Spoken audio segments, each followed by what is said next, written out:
ಕರ್ನಾಟಕ ನ್ಯೂಸ್ಗೆ ಸ್ವಾಗತ. ನಾನು ರಾಣಿಕೋಟೆ. ಕಲಬುರಗಿಯ ಪ್ರಸಿದ್ಧ ಎಸ್ಆರ್ಎನ್ ಮೆಹ್ತಾ ಶಾಲೆಯ ವಿದ್ಯಾರ್ಥಿಗಳು ನೂತನ ಆವಿಷ್ಕಾರವೊಂದನ್ನು ಮಾಡುವ ಮೂಲಕ ಗೋವಾದಲ್ಲಿ ನಡೆದ ವಾರ್ಷಿಕ ಅಂತಾರಾಷ್ಟ್ರೀಯ ಪ್ರದರ್ಶನದಲ್ಲಿ ನಾವೀನ್ಯತೆ ಪ್ರಶಸ್ತಿ ಹಾಗೂ ಚಿನ್ನದ ಪದಕ ಪಡೆಯುವ ಮೂಲಕ ಸೈ ಎನಿಸಿಕೊಂಡಿದ್ದಾರೆ. ನವೆಂಬರ್ 13 ಹಾಗೂ 14ರಂದು ಗೋವಾದಲ್ಲಿ ಇಂಡಿಯಾ ನ್ಯಾಷನಲ್ ಇನೋವೇಷನ್ ಎಕ್ಸ್ಪೋಜ್ ಆಯೋಜಿಸಿದ್ದ ವಾರ್ಷಿಕ ಅಂತಾರಾಷ್ಟ್ರೀಯ ಪ್ರದರ್ಶನದಲ್ಲಿ ಭಾಗವಹಿಸಿದ್ದ ಮೆಹ್ತಾ ಶಾಲೆಯ ವಿದ್ಯಾರ್ಥಿಗಳ ಸ್ಮಿತಾ ಹಾಗೂ ವೇದ ಪ್ಲಾಸ್ಟಿಕ್ ಬಾಟಲ್ ಹಾಗೂ ಪ್ಲಾಸ್ಟಿಕ್ ತ್ಯಾಜ್ಯವನ್ನು ರೀಸೈಕ್ಲಿಂಗ್ ಮಾಡುವ ಯಂತ್ರವನ್ನು ಆವಿಷ್ಕಾರ ಮಾಡಿ ಪ್ರದರ್ಶನ ಮಾಡುವ ಮೂಲಕ ಪ್ರಶಸ್ತಿ ಗಿಟ್ಟಿಸಿಕೊಳ್ಳುವ ಮೂಲಕ ಅಂತಾರಾಷ್ಟ್ರೀಯ ಮಟ್ಟದಲ್ಲಿ ಕಲಬುರಗಿ ಕೀರ್ತಿಯನ್ನು ಹೆಚ್ಚಿಸಿದ್ದಾರೆ.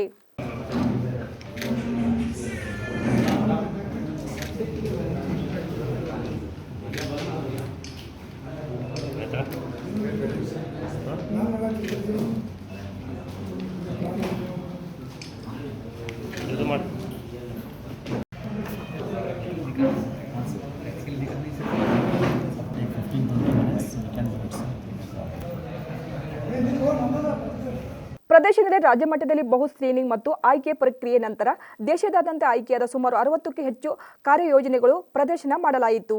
ಯಾವುದೇ ವಯಸ್ಸಿನ ಮಾನದಂಡವಿರಲಿಲ್ಲ. ಆದ್ದರಿಂದ ಶಾಲೆಗಳು, ಇಂಜಿನಿಯರಿಂಗ್ ಕಾಲೇಜುಗಳ ವಿದ್ಯಾರ್ಥಿಗಳು ಭಾಗವಹಿಸಿದ್ದರು. ಅಂಥ ಕಠಿಣ ಸ್ಪರ್ಧೆ ನಡುವೆ ನಮ್ಮ ವಿದ್ಯಾರ್ಥಿಗಳು ಕಾರ್ಯಕಲ್ಪನೆ ಮತ್ತು ಆಲೋಚನೆಗಳು ಗುರುತಿಸಿ ಪ್ರಶಂಸೆ ಪಡೆದಿದ್ದು ಅತ್ಯುತ್ತಮ ರಾಷ್ಟ್ರೀಯ ಪ್ರಶಸ್ತಿ ನೀಡಲಾಗಿದೆ. ನಾವು ಚಿನ್ನದ ಪದಕ ಪಡೆದುಕೊಂಡಿದ್ದೇವೆ ಎಂದು ಎಸ್ಆರ್ಎನ್ ಮೆಹ್ತಾ ಶಾಲೆ ನಿರ್ದೇಶಕರಾದ ಪ್ರೀತಮ್ ಮೆಹ್ತಾ ಹರ್ಷ ವ್ಯಕ್ತಪಡಿಸಿದ್ದಾರೆ.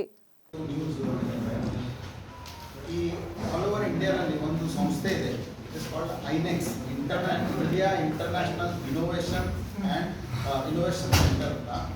ಇವರು ಆಲ್ ಓವರ್ ಇಂಡಿಯಾ ಲೆವೆಲ್ನಲ್ಲಿ ಒಂದು ಸೈನ್ಸ್ ಎಕ್ಸಿಬಿಷನ್ ಕಂಡಕ್ಟ್ ಮಾಡ್ತಾರೆ. ಈ ಸೈನ್ಸ್ ಎಕ್ಸಿಬಿಷನ್ಗೆ ಕ್ವಾಲಿಫೈ ಮಾಡಬೇಕು ಅಂತಂದರೆ ಆಲ್ ದ ಸ್ಟೇಟ್ಸ್ನಿಂದ ಫಸ್ಟ್ ಸ್ಟೇಟ್ ಲೆವೆಲ್ ಒಂದು ಎಕ್ಸಾಮ್ ಇರುತ್ತೆ, ಅಂದರೆ ಅಸೆಸ್ಮೆಂಟ್ ಇರುತ್ತೆ. ಅಲ್ಲಿಂದ ಕ್ವಾಲಿಫೈ ಆಗಿದ ನಂತರ ನ್ಯಾಷನಲ್ಸಿಗೆ ಬರುತ್ತೆ. ಆ ನ್ಯಾಷನಲ್ ಕಾನ್ಫರೆನ್ಸ್ನಲ್ಲಿ ಸುಮಾರು even outside of India there are some 12 or 13 countries. 12 countries had participated. 12 ದೇಶದಿಂದ ಬೇರೆ ಬೇರೆ ಪ್ರಾಜೆಕ್ಟ್ಸ್ಗಳು ಬಂದಿದ್ದು. ಅಲ್ಲಿ 2 ಕ್ಯಾಟಗರಿ ಇತ್ತು, ಒಂದು ಆನ್ಲೈನ್ ಪ್ರಾಜೆಕ್ಟ್ಸು ಮತ್ತು ಆಫ್ಲೈನ್ ಪ್ರಾಜೆಕ್ಟ್ಸ್, ಅಂದರೆ ಫಿಸಿಕಲಿ ಹೋಗಿ ಪ್ರಾಜೆಕ್ಟ್ಸ್ ಮಾಡೋದು. ಈ ಎಕ್ಸಿಬಿಷನ್ದು ಒಂದು ವಿಶೇಷತೆ ಏನಿತ್ತು ಅಂತಂದರೆ ಇದರೊಳಗೆ ಯಾವುದೇ ಅಂದರೆ ಏಜ್ ಕ್ರೈಟೀರಿಯಾ ಇರಲಿಲ್ಲ. ಯಾರು ಇವನ್ ಯಂಗೆಸ್ಟ್ ಟು ದ ಎಲ್ಡೆಸ್ಟ್ ಯಾರೂ ಭಾಗವಹಿಸ್ಬೋದು.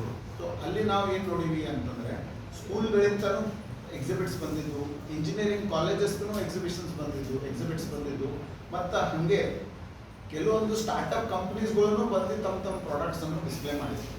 ಸೊ ಈ ಎಲ್ಲ ಸೆಲೆಕ್ಟೆಡ್ ಪ್ರಾಜೆಕ್ಟ್ಸ್ನಲ್ಲಿ we are very happy to share, ನಮಗೆ ಗೋಲ್ಡ್ ಮೆಡಲ್ ಸಿಕ್ಕಿದೆ, ಮತ್ತೊಂದು special award best national innovation award ಅಂತ ಇವರು ನಮಗೆ ಕೊಟ್ಟಿದ್ದಾರೆ.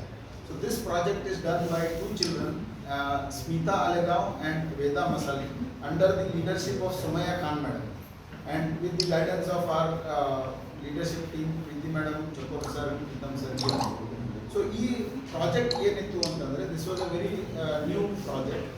ಇದು ಜಸ್ಟ್ ನಾವು ಒಂದು ಡೆಮೋ ಸಲುವಾಗಿ ಇದು ಆ್ಯಕ್ಚುಲ್ ಪ್ರಾಜೆಕ್ಟ್ ಪೀಸಲ್ಲಿ ತಂದು ಇಟ್ಟಿದ್ದೀವಿ. ಸೊ ಈ ಪ್ರಾಜೆಕ್ಟ್ನಲ್ಲಿ ಯಾರು ಪಬ್ಲಿಕ್ ಬಂದು ಅವ್ರದ್ದು ಪ್ಲಾಸ್ಟಿಕ್ ಬಾಟಲ್ಸನ್ನು ಒಳಗೆ ಹಾಕ್ತಾರೆ, ಹಾಕಿದ ನಂತರ ಆ ಬಾಟಲ್ದು ಸೈಜು ವೇಟ್ ನೋಡಿ ಅದು ಆಟೋಮೆಟಿಕ್ಲಿ ಕ್ಯಾಲ್ಕುಲೇಟ್ ಮಾಡುತ್ತೆ. ಮತ್ತು ಎಲ್ಲ ಯೂಸರ್ಸಿಗೆ ಒಂದೊಂದು ಆಕ್ಸೆಸ್ ಅಥವಾ ಒಂದು ನಂಬರ್ ಸಿಗುತ್ತೆ. It's like a identity number. ಆ ಬೇಸಿಸ್ ಮ್ಯಾಗೆ ಅವ್ರು ಎಷ್ಟೆಷ್ಟು ಗಾರ್ಬೇಜ್ ಜಮಾ ಮಾಡಿದ್ದಾರೆ ಅದ್ರದ್ದು ಪಾಯಿಂಟ್ಸ್ ಜಮಾ ಆಗುತ್ತೆ. So and eventually you points this can be encashed at some grocery store ಅಥವಾ ಯಾವುದಾದ್ರೂ ಒಂದು ಮೆಡಿಕಲ್ ಸ್ಟೋರಲ್ಲಿ 2-3 ನೆಸೆಸಿಟಿ ಐಟಮ್ನಲ್ಲಿ ಇದಕ್ಕೆ ಕನ್ವರ್ಟ್ ಆಗಿಬಿಡುತ್ತೆ. ಇದರಿಂದ ಮೇನ್ ಅಡ್ವಾಂಟೇಜ್ ಏನು ಅಂತಂದರೆ ನಮ್ಮದು ಮದರ್ ಅರ್ತ್ ಒಂದು ತುಂಬ ಚಲೋ ಪ್ರೊಟೆಕ್ಷನ್ ಸಿಗುತ್ತೆ. ಯಾಕಂದರೆ plastic is something which will take at least 10,000 years plus two degrade. So it does not degrade by it's. So ಈ ಥರದಿಂದ ಇದು ಇದರೊಳಗೆ ಜಮಾ ಆಗಿ ಮುಂದೆ ಕ್ರಶ್ ಮಾಡಿ ಅದಕ್ಕೆ ಹೀಟ್ ಮಾಡಿ ಸಣ್ಣ ಗ್ರ್ಯಾನ್ಯೂಲ್ಸ್ ಆಗಿಬಿಡುತ್ತೆ. So this way we are recycling the plastic of the earth. ಮತ್ತು ಇನ್ನೊಂದು ಏನಿರುತ್ತೆ, ನಾರ್ಮಲ್ ಕೋರ್ಸ್ನಲ್ಲಿ ಏನೂ ಇನ್ಸೆಂಟಿವ್ ಇರಲಾರ್ದೆ ಯಾರು ಜನರು ಹೋಗಿ ಅದಕ್ಕೆ ಒಂದು ರೀಸೈಕಲ್ ಆಗಪ್ಲೇ ಮಾಡುವುದಿಲ್ಲ. ಒಟ್ಟಾರೆ ಎಸ್ಆರ್ಎನ್ ಮೆಹ್ತಾ ಶಾಲೆಯ ವಿದ್ಯಾರ್ಥಿಗಳು ಪ್ರತಿ ವರ್ಷ ಒಂದಲ್ಲ ಒಂದು ಆವಿಷ್ಕಾರದ ಮೂಲಕ ಪರಿಸರ ಸ್ನೇಹಿ, ಜನಸ್ನೇಹಿ ಯಂತ್ರಗಳನ್ನು ಆವಿಷ್ಕಾರ ಮಾಡುವ ಮೂಲಕ ಜನಮನ್ನಣೆಗೆ ಪಾತ್ರರಾಗಿದ್ದು ಹೆಮ್ಮೆಯ ವಿಚಾರ.